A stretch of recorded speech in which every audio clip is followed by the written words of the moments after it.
Hello dears, എല്ലാവർക്കും ദിജോസ് വേൾഡിൻ്റെ പുതിയൊരു വീഡിയോയിലേക്ക് സ്വാഗതം.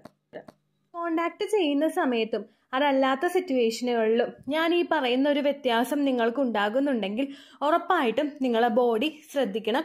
ഈ ഒരു മാറ്റം പരിഹരിക്കാൻ വേണ്ടിയിട്ടുള്ള കാര്യങ്ങൾ നിങ്ങൾ ചെയ്യണം. കാരണം ഡയറക്റ്റ്ലി അത് നിങ്ങളുടെ ഫെർട്ടിലിറ്റി അഫക്റ്റ് ചെയ്യില്ല, പക്ഷേ ഇൻഡയറക്ട്ലി നിങ്ങൾ പ്രഗ്നന്റ് ആകാനായിട്ടുള്ള ചാൻസസ് അത് റിഡ്യൂസ് ചെയ്യും കേട്ടോ. അപ്പോൾ അതെന്താണെന്ന് നമുക്ക് നോക്കാം. വീഡിയോ നമുക്ക് സ്റ്റാർട്ട് ചെയ്യാം. അതിനു മുമ്പായിട്ട് ഇതിനോടകം ഒരുപാട് പേര് നമ്മുടെ ചാനൽ ഫോളോ ചെയ്തിട്ട് പ്രഗ്നന്റ് ആയിട്ടുണ്ട്. അവരുടെയൊക്കെ സക്സസ് സ്റ്റോറീസ് കാണാൻ വേണ്ടിയിട്ട് കമ്മ്യൂണിറ്റി ടാബ് നിങ്ങൾക്ക് നോക്കിക്കഴിഞ്ഞാൽ കാണാവുന്നതാണ്.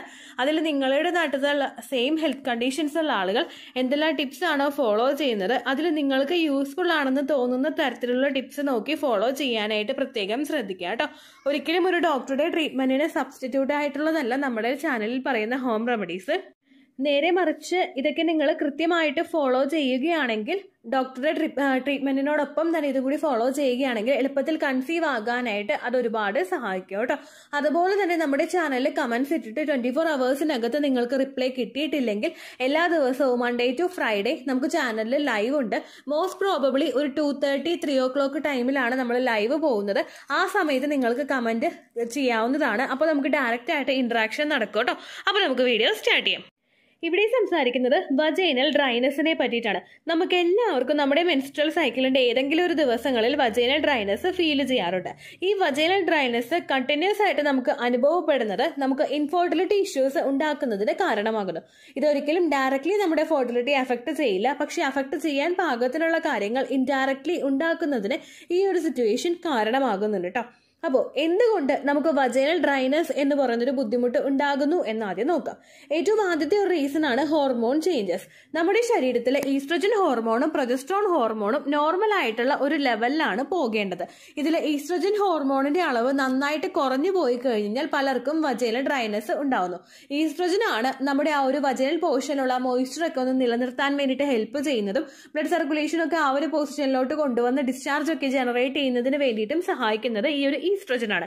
ഇതിന് ഒരു ലെവൽ കുറയുന്നത് നിങ്ങൾക്ക് അങ്ങനെ ബുദ്ധിമുട്ട് ഉണ്ടാക്കാം.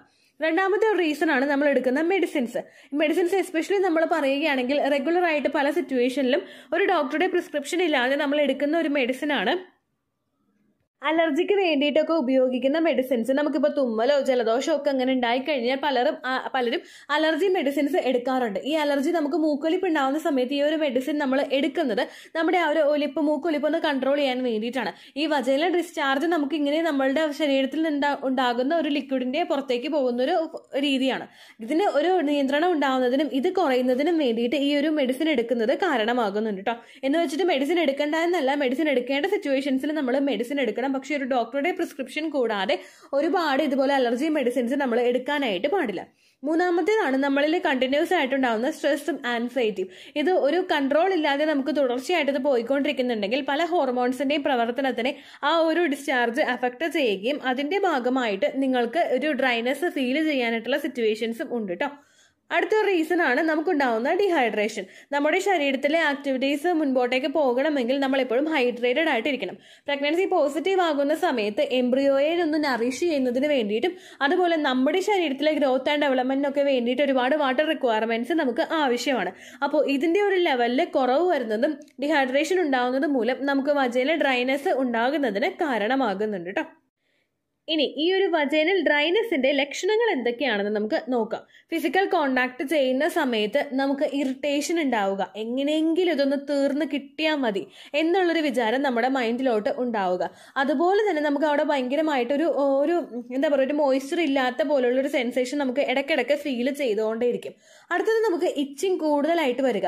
അത് ആ വജൈനൽ പോർഷനിലാണെങ്കിലും അതിന് ചുറ്റുമുള്ള ഒരു ഭാഗത്തൊക്കെ ആണെങ്കിലും നമുക്ക് ഭയങ്കരമായിട്ടൊരു ഇച്ചിങ് തോന്നുക. ലാബിയ ഭാഗത്തൊക്കെ ആണെങ്കിലും നമുക്ക് ഒരു ഇച്ചിങ് കണ്ടിന്യൂസ് ആയിട്ട് അനുഭവപ്പെട്ടുകൊണ്ടിരിക്കുക. മൂന്നാമതുണ്ടാകുന്നതാണ് കുറച്ചൊന്ന് സിവിയർ ആയിട്ടുള്ളത്. അതായത് നമുക്ക് ബ്ലീഡിങ് ഉണ്ടാവുക.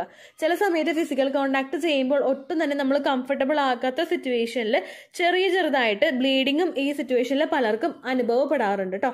ഇനി അടുത്ത് നമ്മൾ മനസ്സിലാക്കേണ്ട കാര്യം ഇത് എങ്ങനെ ഫെർട്ടിലിറ്റിയെ അഫക്ട് ചെയ്യുന്നു എന്നതിനെ പറ്റിയിട്ടാണ്. ഈ സെർവിക്കൽ മ്യൂക്കസ് എന്ന് പറയുന്നത് നമുക്ക് വജൈനൽ ഡ്രൈനെസ് ഉണ്ടാകാതെ ഓവുലേഷൻ ഒക്കെ നന്നായിട്ട് നടക്കുന്ന സമയത്ത് നമുക്ക് ഉണ്ടാകുന്ന ഒരു ഡിസ്ചാർജ് ആണ്. ഈ ഒരു സെർവിക്കൽ മ്യൂക്കസിന്റെ ഒരു ഇമ്പോർട്ടൻസ് എന്ന് പറയുന്നത് നമ്മുടെ ശരീരത്തിനകത്തേക്ക് പ്രവേശിക്കുന്ന ആ ഒരു സ്പേമിനെ എഗ്ഗ് വരുന്നത് വരെ സേവ് ചെയ്ത് ശരീരത്തിനകത്തേക്ക് വെക്കുക. അതിന് വേണ്ടിയിട്ടുള്ള ഒരു പോസിറ്റീവ് ആയിട്ടുള്ള ഒരു എൻവയോൺമെന്റ് ശരീരത്തിനകത്ത് ഒരുക്കി കൊടുക്കുക. ഇങ്ങനെയുള്ള കാര്യങ്ങളാണ് ഈ സെർവിക്കൽ മ്യൂക്കസ് ചെയ്തുകൊണ്ടിരിക്കുന്നത്. എന്നാൽ ഈ ഒരു സിറ്റുവേഷനിൽ നമുക്ക് വജൈന കണ്ടിന്യൂസ് ആയിട്ട് ഡ്രൈ ആയി പോയി കഴിഞ്ഞാൽ ഈ സെർവിക്കൽ മ്യൂക്കസിന്റെ അളവ് ശരീരത്തിൽ ഉണ്ടാകാതെ വരികയും സ്പേമിന് ശരീരത്തിനകത്തുള്ള ഒരു നിലനിൽപ്പിനെ അത് അഫക്ട് ചെയ്യാനായിട്ടും ചാൻസ് ഉണ്ട്. അത് മാത്രമല്ല, എഗ്ഗ് വരുന്ന സമയം വരെ ആ ശരീരത്തിനകത്തേക്ക് നിലനിൽക്കുന്നതിന് വേണ്ടിയിട്ടുള്ള ഒരു എൻവയോൺമെന്റ് അവിടെ ഉണ്ടാകാതെ വന്നു കഴിഞ്ഞാൽ, ഇൻ കേസ് നിങ്ങൾ നേരത്തെയാണ് ഫിസിക്കൽ കോണ്ടാക്ട് ചെയ്യുന്നത്, ഓവുലേഷൻ ടൈമിൽ നിങ്ങൾക്ക് കോണ്ടാക്ട് ചെയ്യാനായിട്ടുള്ള ഒരു സിറ്റുവേഷൻ ഉണ്ടായിട്ടില്ലെങ്കിൽ ആ സമയത്ത് വെച്ചിട്ട് സ്പേം നശിച്ചു പോകാനായിട്ടുള്ള, എഗ്ഗ് വരുന്നതിന് മുൻപ് തന്നെ സ്പേം നശിച്ചു പോകാനായിട്ടുള്ള ഒരു കാരണവും ഒരു സിറ്റുവേഷനും അവിടെ ഉണ്ടാകാനായിട്ട് ചാൻസ് ഉണ്ട് കേട്ടോ. അതാണ് ഏറ്റവും ആദ്യം ഇത് നമ്മുടെ ഫെർട്ടിലിറ്റിയെ അഫക്ട് ചെയ്യുന്നത്. രണ്ടാമത്തേതാണ് നമ്മുടെ ഒരു സ്പേമിന് പോസിറ്റീവ് ആയിട്ടുള്ള ഒരു സപ്പോർട്ട് കൊടുക്കാൻ പറ്റാതെ വരുന്നത് കൊണ്ട്, ശരീരത്തിന് അങ്ങനെ ഒരു സപ്പോർട്ട് കൊടുക്കാൻ പറ്റാതെ വരുന്നത് കൊണ്ട്, ഇൻ കേസ് നിങ്ങളുടെ ഹസ്ബൻഡിന് സ്പേമിന് ക്വാളിറ്റി അതുപോലെ മോട്ടിലിറ്റിയും അതൊക്കെ കുറവായിട്ട് പോകുന്ന സിറ്റുവേഷൻസ് ഉണ്ടെങ്കിൽ, കൗണ്ട് ഒക്കെ കുറവാണെങ്കിൽ ഈ സിറ്റുവേഷൻ ഓവർകം ചെയ്യാനായിട്ട് പറ്റാത്ത കാര്യങ്ങൾ അവിടെ ശരീരത്തിൽ ഉണ്ടാകുന്നു. കാരണം ഇതിന് കൊടുക്കേണ്ടതായിട്ടുള്ള ഒരു എൻവയോൺമെന്റ് ഇല്ലാതായി പോയി കഴിഞ്ഞാൽ ഒരു ഫോറിൻ ബോഡി ആണെന്ന് കണ്ടിട്ട് നമ്മുടെ ശരീരം തന്നെ ഇതിനെ നശിപ്പിച്ച് കളയുകയും ആ ശരീരത്തിനകത്ത് ഇത് കയറുന്നതിനനുസരിച്ചിട്ട് ശരീരം റെസിസ്റ്റ് ചെയ്യുന്നത് കൊണ്ട് ഇത് പെട്ടെന്ന് നശിച്ചു പോകുന്നതിനുള്ള സിറ്റുവേഷൻസും ഉണ്ടാകുന്നുണ്ട് കേട്ടോ. അടുത്ത ബുദ്ധിമുട്ട് ഉണ്ടാകുന്നത് നമുക്കാണ്. അതായത് നമ്മുടെ മൈൻഡ് സെറ്റിൽ വരുന്ന ഒരു മാറ്റമാണ്. ഈ ഡ്രൈനെസ് കണ്ടിന്യൂസ് ആയിട്ട് നമുക്ക് ഫീൽ ചെയ്യുന്നുണ്ടെങ്കിൽ, ഡ്രൈനെസ്സിൽ ഫിസിക്കൽ കോണ്ടാക്ട് ചെയ്തവർക്ക് മനസ്സിലായിട്ടുണ്ടാകും എങ്ങനെയെങ്കിലും ഈ ഒരു കാര്യം ഒന്ന് തീർന്നാൽ മതി എന്നുള്ളൊരു സിറ്റുവേഷൻ. ചില സമയങ്ങളിലൊക്കെ നമുക്ക് സിറ്റുവേഷനിൽ ഒരു എങ്ങനെയെങ്കിലും ഒന്ന് സെപ്പറേറ്റ് ആയി മാറി നിൽക്കാൻ വേണ്ടി വരെ നമ്മുടെ മനസ്സിൽ തോന്നും. ഇങ്ങനെ വന്നു കഴിഞ്ഞാൽ, കണ്ടിന്യൂസ് ആയിട്ട് ഈ സിറ്റുവേഷൻ നിങ്ങൾ ഫീൽ ചെയ്ത് കഴിഞ്ഞാൽ ഫിസിക്കൽ കോണ്ടാക്റ്റിനോടുള്ള നിങ്ങളുടെ ഇഷ്ടം കുറയുന്നതിന്, സെക്സിനോടുള്ള ഇൻട്രസ്റ്റ് നിങ്ങൾക്ക് കുറഞ്ഞു പോകുന്നതിന് അത് കാരണമാകുന്നുണ്ട് കേട്ടോ. അതാണ് അടുത്തൊരു ഫെർട്ടിലിറ്റി അഫക്ട് ചെയ്യാനായിട്ടുള്ള ഒരു സിറ്റുവേഷൻ. അടുത്തൊരു നാലാമത്തെ രീതിക്ക് ഇത് ഇൻഫെർട്ടിലിറ്റി ഇഷ്യൂ ഉണ്ടാക്കുന്നത് എങ്ങനെയാണെന്ന് വെച്ച് കഴിഞ്ഞാൽ, ഇതിനെപ്പറ്റി ചിന്തിക്കുമ്പോൾ തന്നെ, അതായത് ഓവുലേഷൻ ടൈം ആയല്ലോ, കോണ്ടാക്ട് ചെയ്യണമല്ലോ, അല്ലെങ്കിൽ ഇറഗുലർ പീരിയഡ്സ് ആണ്, പീരിയഡ്സ് ബ്ലീഡിംഗ് നിൽക്കുന്ന ദിവസം മുതൽ കോണ്ടാക്ട് ചെയ്യണമല്ലോ എന്ന് ആലോചിച്ചിട്ട്, ആ വേദനയെ പറ്റി ആലോചിച്ചിട്ട് കണ്ടിന്യൂസ് ആയിട്ട് ഇത് മനസ്സിലിട്ട് ചിന്തിക്കുന്നവരുണ്ട്. ഇത് നമ്മുടെ ശരീരത്തിൽ നമ്മളിപ്പോൾ കണ്ടിന്യൂസ് ആയിട്ട് ഈ ഒരു സ്ട്രെസ്സിൽ കൂടെ കടന്നു പോവുകയാണ്, ആ ഒരു സിറ്റുവേഷൻ ആ ഒരു ടൈം ഫേസ് ചെയ്യാനായിട്ട് നമുക്ക് പറ്റുന്നില്ല, നമ്മൾ ഭയങ്കര ഡിസ്കംഫർട്ട് ആണെങ്കിൽ അത് ചിന്തിച്ച് തന്നെ നമ്മുടെ ശരീരത്തിൽ സ്ട്രെസ് കൂടാനായിട്ട് ചാൻസ് ഉണ്ട്. കണ്ടിന്യൂസ് ആയിട്ട് സ്ട്രെസ്സിൽ കൂടെ പോകുന്ന ഒരാൾക്ക് ശരീരത്തിൽ സ്ട്രെസ്സിന്റെ ഹോർമോൺസ് നല്ലതുപോലെ പ്രൊഡ്യൂസ് ആവുകയും അതിന്റെ ഭാഗമായിട്ട് റീപ്രൊഡക്റ്റീവ് ഹോർമോൺസിന്റെ പ്രവർത്തനം ശരീരത്തിൽ കുറയുകയും ചെയ്യുന്നു. ഇതിന്റെ ഭാഗമായിട്ട് ഇൻ കേസ് നിങ്ങളുടെ ശരീരത്തിൽ ഇംപ്ലാന്റേഷൻ നടന്നിട്ടുണ്ടെങ്കിൽ കൂടി തന്നെയും ഫെർട്ടിലൈസ്ഡ് ആയിട്ടുള്ള എഗ്ഗിനെ സപ്പോർട്ട് ചെയ്യുന്ന തരത്തിലുള്ള സിറ്റുവേഷൻസ് നമ്മുടെ ശരീരത്തിന് ഒരുക്കി കൊടുക്കാൻ പറ്റാതെ വരികയും, ഇംപ്ലാന്റേഷൻ ഫെയിൽ ആകുന്ന സിറ്റുവേഷൻസോ എംബ്രിയോയിലോട്ടുള്ള ബ്ലഡ് സർക്കുലേഷൻ കുറഞ്ഞു പോകുന്ന സിറ്റുവേഷൻസ് ഉണ്ടാകാനായിട്ട് ചാൻസ് ഉണ്ട്. അതുകൊണ്ട് കണ്ടിന്യൂസ് ആയിട്ട് നമുക്കുണ്ടാകുന്ന വജൈനൽ ഡ്രൈനെസ്സിനെ ഒരിക്കലും നമ്മൾ കുറച്ച് കാണാനായിട്ട് പാടില്ല. തീർത്തും നിങ്ങൾക്ക് വജൈനൽ ഡ്രൈനെസ് ഉണ്ടായിക്കൊണ്ടിരിക്കുകയാണെങ്കിൽ നമ്മൾ ഡോക്ടറെ കണ്ടിട്ട് അതിന് വേണ്ടിയിട്ടുള്ളത് പ്രിവെന്റ് ചെയ്യാൻ വേണ്ടിയിട്ടുള്ള മെഷേഴ്സ് നമ്മൾ എടുക്കേണ്ടത് അത്യാവശ്യമാണ്. ഇനി നമുക്ക് എന്തെല്ലാം കാര്യങ്ങൾ ചെയ്യാൻ പറ്റും എന്ന് നോക്കാം. ഇതാണ് നമ്മൾ ഏറ്റവും കൂടുതൽ മനസ്സിലാക്കേണ്ട കാര്യം. ഇതിൽ നമുക്ക് വീട്ടിൽ വെച്ചിട്ട് തന്നെ ക്യൂർ ചെയ്യാൻ പറ്റുന്ന കാര്യങ്ങൾ അത് നമ്മൾ അങ്ങനെ തന്നെ ചെയ്യാനായിട്ട് ശ്രമിക്കുക കേട്ടോ. ഏറ്റവും ആദ്യം നമ്മൾ ശ്രദ്ധിക്കേണ്ട കാര്യം, ഒരിക്കലും വജൈനൽ ഡ്രൈനെസ് നമുക്ക് ഫീൽ ചെയ്യുന്ന സമയത്ത് നാച്ചുറൽ ആയിട്ടുള്ള ഒരു ലൂബ്രിക്കൻസ് നമ്മൾ യൂസ് ചെയ്യാനായിട്ട് പാടില്ല. വജൈനൽ ഡ്രൈനെസ് ഉണ്ടാവുന്ന സമയത്ത് ഞാൻ തുടക്കത്തിലേ പറഞ്ഞതുപോലെ തന്നെ ഹസ്ബൻഡിന്റെ സ്പേമിന്റെ കൗണ്ട് മോട്ടിലിറ്റി ഒക്കെ കുറവാണെങ്കിൽ ഇത് അതിന്റെ നിലനിൽപ്പിനെ അഫക്ട് ചെയ്യുമെന്ന് പറഞ്ഞല്ലോ. അതേപോലെ തന്നെ നമ്മൾ നാച്ചുറൽ ആയിട്ടുള്ള ലൂബ്രിക്കൻസ് കണ്ടിന്യൂസ് ആയിട്ട് യൂസ് ചെയ്യുന്നുണ്ടെങ്കിൽ സ്പേമിന്റെ മൂവ്മെന്റിന് ഇത് അഫക്ട് ചെയ്യാനായിട്ട് ചാൻസ് ഉണ്ട്. ഓൾറെഡി സ്പേമിന് എന്തെങ്കിലും അപാകതകൾ ഉണ്ടെങ്കിൽ ഈ ഒരു പ്രശ്നം കൂടി നമ്മൾ, ഈ ഒരു സിറ്റുവേഷനും കൂടി നമ്മുടെ ശരീരത്തിൽ ഉണ്ടാക്കുന്നതിന്റെ ഭാഗമായിട്ട് സ്പേമിന് ഒട്ടും തന്നെ അകത്തേക്ക് പ്രവേശിക്കാൻ പറ്റാത്ത സിറ്റുവേഷൻസ് ബോഡിയിൽ ഉണ്ടാകുന്നു. നാച്ചുറൽ ആയിട്ടുള്ള ലൂബ്രിക്കൻസ് എന്ന് പറയുമ്പോഴേക്കും നമ്മൾ ഉപയോഗിക്കുന്ന സലൈവ ആണെങ്കിലും അതുപോലെ കോക്കനട്ട് ഓയിൽ ആണെങ്കിലും ചിലവർ എഗ് വൈറ്റ് ഉപയോഗിക്കാറുണ്ട്. ഇതൊക്കെ തന്നെയാണെങ്കിലും സ്പേമിന്റെ ഡയറക്റ്റ് ആയിട്ടുള്ള മൂവ്മെന്റിനെ അഫക്ട് ചെയ്യുന്ന തരത്തിലുള്ളതാണ് ഇതുപോലുള്ള ലൂബ്രിക്കൻസ് എന്ന് പറയുന്നത്. അതുകൊണ്ട് നാച്ചുറൽ ആയിട്ടുള്ള ഒരു ലൂബ്രിക്കൻസ് നമ്മൾ യൂസ് ചെയ്യാനായിട്ട് പാടില്ല. രണ്ടാമതായിട്ട് നമ്മൾ ചെയ്യേണ്ട കാര്യം ഡോക്ടറെ കൺസൾട്ട് ചെയ്യുക എന്നുള്ളതാണ്. നമ്മളിപ്പോൾ ഓൺലൈനിൽ നിന്ന് മേടിക്കുന്ന ലൂബ്രിക്കൻസും യൂസ് ചെയ്യാനായിട്ട് പാടില്ല. ഹോം മെയ്ഡ് അല്ലാതെ ഓൺലൈനിൽ നിന്നുള്ള ലൂബ്രിക്കൻസ് യൂസ് ചെയ്യാനായിട്ട് പാടില്ല. നമ്മൾ ഏറ്റവും കൂടുതൽ യൂസ് ചെയ്യേണ്ടത് ഡോക്ടറെ കണ്ടിട്ട് നമ്മൾ എഴുതി മേടിക്കുന്ന സ്പേം ഫ്രണ്ട്ലി ആയിട്ടുള്ള ലൂബ്രിക്കൻസ് ആണ്. ഇത് ആ ഒരു പ്രോസസ്സ് എൻജോയ് ചെയ്യുന്നതിന് വേണ്ടിയിട്ടുള്ള ഒരു സിറ്റുവേഷൻ നമുക്ക് ഒരുക്കുകയും സ്പേമിന്റെ മൂവ്മെന്റ് നല്ല ഈസി ആയിട്ട് നടക്കുന്നതിന് വേണ്ടിയിട്ടുള്ള ഒരു എൻവയോൺമെന്റ് ശരീരത്തിൽ ഉണ്ടാക്കുകയും ചെയ്യുന്നു. പിന്നെ നമ്മൾ ചെയ്യേണ്ട കാര്യം ഡോക്ടർ തരുന്ന മെഡിസിൻസ് കൃത്യമായിട്ട് എടുക്കുക എന്നുള്ളതാണ്. ചില ആളുകൾക്ക് വജൈനൽ ഡ്രൈനസ് ഒക്കെ സെർവിക്കൽ മ്യൂക്കസ് ഇല്ലാത്തത് കൊണ്ടായിരിക്കും ഉണ്ടാകുന്നത്. അത് ഇൻക്രീസ് ചെയ്യുന്നതിന് വേണ്ടിയിട്ട് കോൺസീവൽ എന്ന് പറയുന്നൊരു മെഡിസിൻ എടുക്കുമ്പോഴേക്കും ആ ലൂബ്രിക്കൻസും അതുപോലെ ഒരു മോയ്സ്ചറൈസറും ഒക്കെ വജൈനയിലോട്ട് മോയ്സ്ചറൈസേഷനും ഒക്കെ വജൈനയിൽ ഉണ്ടാകുന്നതിന് വേണ്ടിയിട്ട് ഇത് സഹായിക്കുന്നുണ്ട് കേട്ടോ. അടുത്തതായിട്ട് നമുക്ക് ചെയ്യാൻ പറ്റുന്നത് ഫെർട്ടിലിറ്റി എക്സസൈസ് ചെയ്യുക എന്നുള്ളതാണ്. ഫെർട്ടിലിറ്റി എക്സസൈസ് ഏറ്റവും കൂടുതൽ കോൺസെൻട്രേറ്റ് ചെയ്യുന്നത് നമ്മുടെ എല്ലാ പ്രത്യുൽപാദന അവയവങ്ങളിലോട്ടുമുള്ള ബ്ലഡ് സർക്കുലേഷൻ കൂട്ടാൻ വേണ്ടിയിട്ടാണ്. ഫെർട്ടിലിറ്റി എക്സസൈസ് ഏറ്റവും കൂടുതൽ പ്രഷർ കൊടുക്കുന്നത് ലോവർ അബ്ഡമൻ പോർഷനിലാണ്. നമ്മുടെ ഒട്ടുമിക്ക പ്രത്യുൽപാദന അവയവങ്ങളും അവിടെ ആ ഒരു ഭാഗത്ത് സ്ഥിതി ചെയ്യുന്നത് കൊണ്ട് തന്നെ എളുപ്പത്തിൽ അതിനെ സ്റ്റിമുലേറ്റ് ചെയ്യാൻ വേണ്ടിയിട്ട് നമുക്ക് സാധിക്കുന്നു. ഫെർട്ടിലിറ്റി എക്സസൈസ് കണ്ടിന്യൂസ് ആയിട്ട് ചെയ്യുന്ന ഒരാൾക്ക് ക്വാളിറ്റിയുള്ള എഗ് പ്രൊഡ്യൂസ് ആവുകയും അതുപോലെ സെർവിക്കൽ മ്യൂക്കസും ഒക്കെ നന്നായിട്ടുണ്ടാവുകയും വജൈനൽ ഡ്രൈനസ് ചെയ്യാനായിട്ട് സാധിക്കുകയും ചെയ്യുന്നു. അതുകൊണ്ട് Malasana exercise, butterfly exercise, leg up the wall exercise, Malasana, walk exercise ഇങ്ങനെയുള്ള എക്സസൈസുകൾ നിങ്ങൾ കണ്ടിന്യൂസ് ആയിട്ട് ദിവസവും ഒരു അരമണിക്കൂറെങ്കിലും മിനിമം ചെയ്യാനായിട്ട് നോക്കുക. രാവിലെയോ രാത്രിയോ എപ്പോഴാണോ നിങ്ങൾ കംഫർട്ടബിൾ ആയിട്ടിരിക്കുന്നത് ആ സമയങ്ങളിൽ ഇത് ചെയ്യാനായിട്ട് നോക്കുക കേട്ടോ. അടുത്തതായിട്ട് നിങ്ങൾ ശ്രദ്ധിക്കേണ്ടത് ധാരാളം വെള്ളം കുടിക്കുക എന്നുള്ളതാണ്. നമ്മുടെ ശരീരത്തിൽ നിന്ന് വരുന്ന ഈ സെർവിക്കൽ മ്യൂക്കസിന്റെ ഭൂരിഭാഗത്തിൽ കൂടുതലും വെള്ളത്തിന്റെ കണ്ടന്റ് ആണ് ഉള്ളത്. അതുകൊണ്ട് നമ്മൾ ധാരാളം വെള്ളം കുടിക്കുക. ഒരു ദിവസം 3 ലിറ്ററെങ്കിലും നിങ്ങൾ വെള്ളം കുടിക്കാനായിട്ട് ശ്രദ്ധിക്കുക. അത് ശരീരത്തിന്റെ നാച്ചുറൽ ആയിട്ടുള്ള മോയ്സ്ചറൈസർ അതുപോലെ തന്നെ നിലനിൽക്കുന്നതിന് വേണ്ടിയിട്ട് സഹായിക്കുന്നു. അതൊക്കെ നല്ലതുപോലെ ലൂബ്രിക്കേഷൻ ഉണ്ടാകുന്നതിനും നന്നായിട്ട് ഡിസ്ചാർജ് പ്രൊഡ്യൂസ് ആകുന്നതിനും വെള്ളം നല്ലോണം കുടിക്കുന്നത് നിങ്ങളെ സഹായിക്കുന്നു.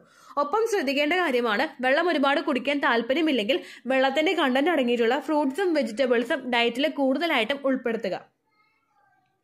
ഇപ്പോൾ വാട്ടർമെലന്റെ ഒരു സീസൺ ആയതുകൊണ്ട് തന്നെ നമുക്ക് ഈസിലി അത് അവൈലബിൾ ആണ്. അതുപോലെ ക്യുക്കുംബർ കഴിക്കുന്നതാണെങ്കിലും മാതളനാരങ്ങ കഴിക്കുന്നതാണെങ്കിലും ബീട്രൂട്ട് കഴിക്കുന്നതാണെങ്കിലും നിങ്ങൾക്ക് ആ ഒരു ഫെർട്ടിലിറ്റിയും അതുപോലെ സെർവിക്കൽ മ്യൂക്കസിന്റെ അളവും വർദ്ധിപ്പിക്കുന്നതിന് വേണ്ടിയിട്ട് സഹായിക്കുന്നുണ്ട് കേട്ടോ. കോൺടാക്ട് ചെയ്യുന്ന സമയത്ത് ഇപ്പോൾ നിങ്ങൾ ഈ വീഡിയോ കേട്ടിരിക്കുന്ന സമയത്ത് നിങ്ങൾക്ക് കോൺടാക്ട് ചെയ്യുമ്പോൾ വജൈനൽ ഡ്രൈനസ് ഉണ്ടെങ്കിൽ ഈ ഒരു ടിപ്പ് നമ്മൾ ഇന്ന് ഫോളോ ചെയ്താൽ നാളെ റിസൾട്ട് കിട്ടില്ലല്ലോ. ഇന്ന് നിങ്ങൾ കോൺടാക്ട് ചെയ്യുന്നവരാണെങ്കിൽ കഴിവതും ഫോർപ്ലേ കൂടുതലായിട്ട് ഉണ്ടാകാനായിട്ട് ശ്രമിക്കുക. പുരുഷൻ സ്ത്രീയെ കൂടുതൽ സ്റ്റിമുലേറ്റ് ചെയ്യുന്നത് ഡിസ്ചാർജ് കൂടുതൽ പ്രൊഡ്യൂസ് ആക്കുന്നതിന് വേണ്ടിയിട്ടുള്ള ഒരു സിറ്റുവേഷൻ ഉണ്ടാക്കിക്കൊണ്ടുവരുന്നു.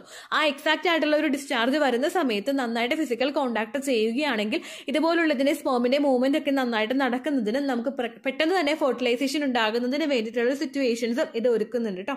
ഒരുപാട് ആളുകൾ നമ്മുടെ ചാനലിൽ തന്നെ വന്ന് പറയുന്ന ഒരു കാര്യമാണ് ജസ്റ്റ് കോൺസീവൽ എന്ന് പറയുന്നൊരു മെഡിസിൻ എടുത്തിട്ട് മാത്രം പ്രഗ്നന്റ് ആയി എന്നതിനെ പറ്റി കേട്ടോ. കോൺസീവൽ മെഡിസിൻ ഏറ്റവും കൂടുതൽ സെർവിക്കൽ മ്യൂക്കസ് പ്രൊഡ്യൂസ് ചെയ്യുന്നതിനും ഒക്കെ വേണ്ടിയിട്ട് സഹായിക്കുന്നതാണ്. അപ്പോൾ സെർവിക്കൽ മ്യൂക്കസിന്റെ ഇമ്പോർട്ടൻസ് എത്രത്തോളം ആണെന്നും ഓവുലേഷൻ സമയത്ത് വജൈന കണ്ടിന്യൂസ് ആയിട്ട് ഡ്രൈ ആകുന്നത് കൊണ്ട് എന്തോരം ബുദ്ധിമുട്ടുകൾ നമ്മൾ ഫേസ് ചെയ്യേണ്ടി വരും എന്ന് നിങ്ങൾക്ക് മനസ്സിലായി കാണുമെന്ന് വിശ്വസിക്കുന്നു.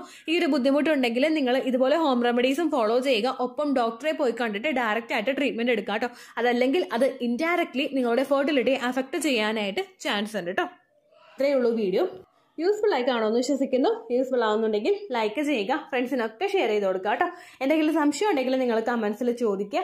പണ്ടത്തെ വീഡിയോയ്ക്ക് കമന്റ്സ് ഇടുന്നവർക്ക് റിപ്ലൈ ലഭിക്കുന്നില്ലെങ്കിൽ ലേറ്റസ്റ്റ് ആയിട്ട് ഞാൻ ഏത് വീഡിയോ ആണ് അപ്ലോഡ് ചെയ്യുന്നത് അതിന് താഴെ കമന്റ് ഒന്ന് കോപ്പി പേസ്റ്റ് ചെയ്യാനായിട്ട് ശ്രദ്ധിക്കുക കേട്ടോ. അതുപോലെ ഓവുലേഷൻ ഡേറ്റ് കാൽക്കുലേറ്റ് ചെയ്ത് തരാനായിട്ട് റിക്വസ്റ്റ് ചെയ്യുന്ന ആളുകൾ എത്രയാണോ സൈക്കിൾ ലെങ്ത് അത് മെൻഷൻ ചെയ്യാനായിട്ട് ശ്രദ്ധിക്കുക.